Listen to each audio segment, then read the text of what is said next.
everybody, we're here at the Z-Man booth, and I am with my good friend John. And you claim that you're an expert at Tragedy Looper, am I correct? I do my best. He does his best. Well, the good thing is we do have it down here below us, and he is going to give us somewhat of a demo on how this works. Now, well, I guess I'm just going to be quiet, and I'm just going to let you take it away. All right, hey everybody. So this is Tragedy Looper. What you'll see is the board. We've got a murder mystery and deduction game. We have a scenario-based system that will tell us how many days and how many loops and attempts you have to solve the crime. What you'll see is you have a number of locations here that represent our board and a number of characters that will be different and interchangeable between each scenario. On the sideboard you see here, you see our number of days and loops attempts that we have and some other helpful information. Your goal as the protagonists is to manipulate the board and avoid any incidences that would cause your game to reset. Oh goodness, what would be an incident? For instance, certain characters need to stay alive. Well, that could be important. It definitely is. For instance, certain characters have hidden roles and abilities. Those are only known to the mastermind, which is sort of a dungeon master, if you will. Okay. They know the secrets and the situations that will cause the protagonists to lose. Okay. Through my actions, which I have a hand of cards, okay. I will use these to manipulate those situations. I will move characters around, and I will cause them to have paranoia and be intrigued in situations. But these will be placed face down, so I would not actually know what you're doing, right? That is correct. So I will be able to bluff and confuse the protagonists. Ugh. Once I have placed my cards hidden, and I will put a couple down of my own.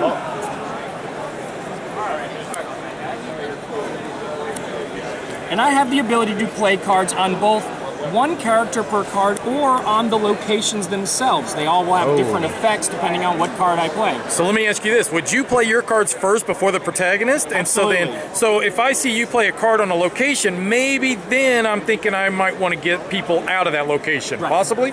Correct. Okay. Now everything you play is probably going to be negative towards me, right? Typically, yes. It's going to be to manipulate situations and or even just to confuse me. Definitely. So is there a possibility? Is it a possibility? You could, yeah, that's what I'm saying. This could be nothing. But you're just messing with me to try to push me into a new room where you are going to do something bad. That's right. Oh. Now, how many cards would I then be allowed to play? Depending on the number of players, you will play a number of cards so that you always will play 3 onto the board. There are 3 different decks of cards that you'll see. They have varying backs, and they will match for each player. Each player then has the ability, you guys can talk amongst yourselves between turns only.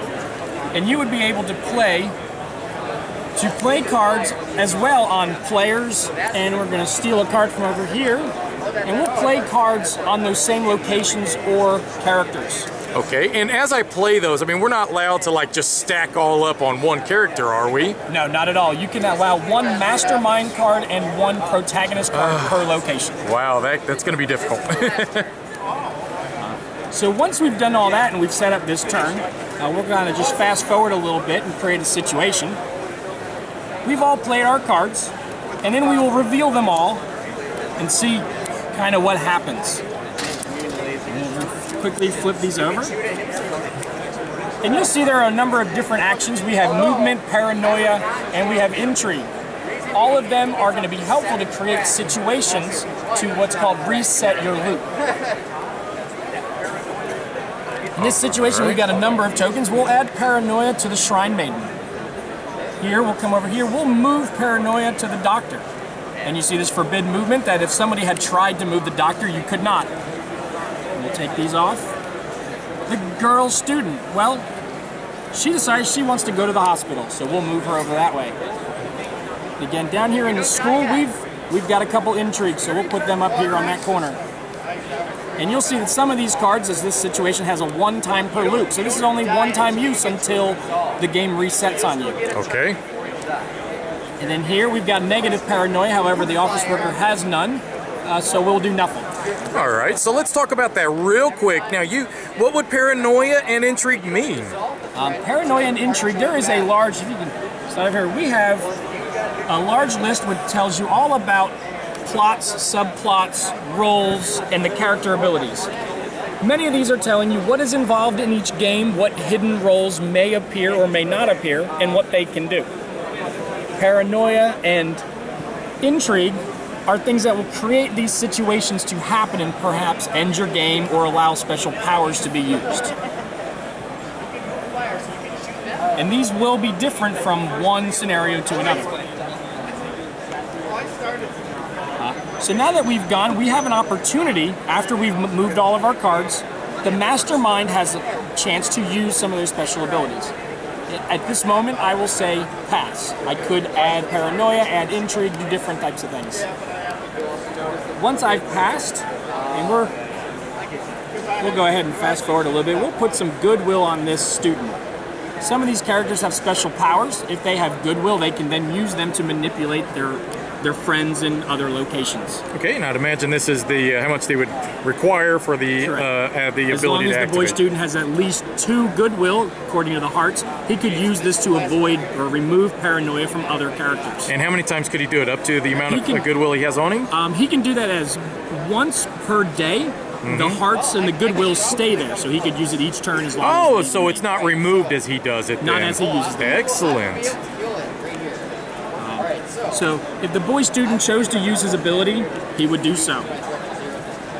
Some of these characters look very hard to activate with them abilities. I mean, it takes a lot of goodwill for a lot of these, so it almost seems like you want to try to... Now, a question is that, all right, so it's tragedy looper, right? So when bad things occur, do I get to keep the goodwill and stuff on these characters? And we'll see that here. So at the end of some turns, we'll refer to the roles, and the mastermind may decide that somebody may die. And in this case, the girl student has died. Well, she went to the hospital for a reason, right? We don't know why. We don't know by who. We can assume it may have been the Shrine Maiden, but it could have been something else. Totally her. Only the mastermind knows. It's the player's job to refer to the plots and subplots to find out why they might have ended and why and who would have killed her. All right. In this case, now that the girl student has died, the mastermind will tell you your loop has ended. Okay. And in which case, everything is going to reset back to the first day, and you'll have another chance to prevent her from dying or anybody else. Okay. So if that's the case, the players will be able to talk, learn, kind of create a new strategy. Coming over to our player board here, we're going to look at this was day 3 of a loop. Now that the loop has ended, we'll reset that to day 1, and we'll go down, and you have 1 fewer chance to complete the game.